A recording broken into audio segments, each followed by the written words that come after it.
দুই বাংলার জনপ্রিয় অভিনেত্রী মিথিলার কাজ ও ব্যক্তিগত জীবন নিয়ে আলোচনা করে সমালোচনা করার প্রবণতা নিয়ে কথা বলেছেন অভিনেত্রী রুনা খান।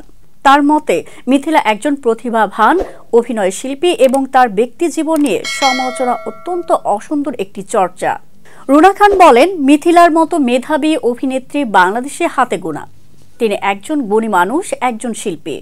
তার ব্যক্তিজীবনের ঘটনা, যেমন বিবাহ বিচ্ছেদ কিংবা নতুন বিয়ে, এগুলো তার একান্ত ব্যক্তিগত বিষয়।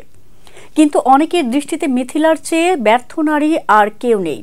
এটি শুধু তাকে নয়, আমাদের সংস্কৃতিতেও নেতিবাচক প্রভাব ফেলছে। তিনি আরও বলেন, মিথিলাকে আমরা চিনি তার অভিনয় এবং সৃজনশীল কাজের জন্য। তার গান গাওয়ার প্রতিভাও আছে, কিন্তু তাকে নিয়ে কাজের পরিবর্তে ব্যক্তিজীবন নিয়ে আলোচনা করা অত্যন্ত অসুন্দর একটি অভ্যাস। রুনা খান মনে করেন, শিল্পীদের মূল্যায়ন হওয়া উচিত তাদের কাজের ভিত্তিতে, ব্যক্তিজীবনের ঘটনায় নয়।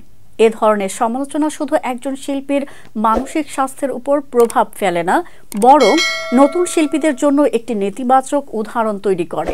তিনি সবাইকে আহ্বান জানান, শিল্পীদের কাজের প্রতি শ্রদ্ধাশীল হতে এবং তাদের ব্যক্তিজীবন নিয়ে অহেতুক সমালোচনা থেকে বিরত থাকতে।